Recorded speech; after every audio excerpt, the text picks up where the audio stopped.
Engine oil വാങ്ങുമ്പോൾ പ്രത്യേകം ശ്രദ്ധിക്കേണ്ട കാര്യം API-SP വാങ്ങുക. പുതിയ ലേറ്റസ്റ്റ് ടെക്നോളജിയാണ് API-SP എന്ന് പറയുന്നത്. അത് നമുക്ക് കൂടുതൽ കാലം മീൻസ് കൂടുതൽ ലൈഫ് കിട്ടും എൻജിൻ ഓയിലിന്. വില കുറഞ്ഞ അതായത് ഓഫറിൽ കിട്ടുന്ന ബ്രാൻഡുകൾ കുറേ ഉണ്ട്. ഷെല്ലിൻ്റെ 1500 രൂപ 2000 രൂപയുടെയൊക്കെ എൻജിൻ ഓയിലുകൾ അവൈലബിൾ ആണ്. പക്ഷെ അത് API-SN ആണ്. നമ്മളെപ്പോഴും നോക്കേണ്ടത് 5W30 അല്ലെങ്കിൽ ഫുള്ളി സിന്തറ്റിക് മാത്രമല്ല, അത് ഏത് ടെക്നോളജി വെച്ചാണ് ബ്ലെൻഡ് ചെയ്തേക്കുന്നത് എന്നാണ് നോക്കേണ്ടത്.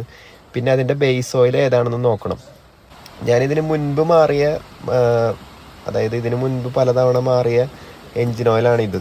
ഇതിൻ്റെ നോക്കിയ API-SN ആണ് കാണുന്നത്. API-SN എന്ന് പറയുന്നത് API-SN പ്ലസ്. API-SN പ്ലസ് എന്ന് പറയുന്നത് ഒരു ഇതിന് മുൻപിലത്തെ, അതായത് കുറച്ച് പഴക്കമുള്ള ഒരു ടെക്നോളജിയാണ്, ബ്ലെൻഡിങ് ടെക്നോളജിയാണ്. പിന്നെ അതുകൂടാതെ ഞാൻ വേറൊരു എൻജിൻ ഓയിൽ മാറിയിരുന്നു, അത് ഇതാണ്. അതിൻ്റെ API-SP ആണ്. ഇത് ഷെൽ ഹെലിക്സിൻ്റെ SUV എന്ന് പറഞ്ഞ മോഡലാണ്. ഇങ്ങനെ നല്ല ബ്രാൻഡ് അല്ലെങ്കിൽ നല്ല ഒരു ടെക്നോളജി ഓയിലൊക്കെ മേടിച്ച് ഒഴിച്ചു കഴിഞ്ഞാൽ ഇതുപോലെ ഇതിപ്പോൾ കണ്ടോ 3,81,000 കിലോമീറ്ററായി, ഒരു എൻജിൻ പണി ഇതുവരെ വന്നിട്ടില്ല.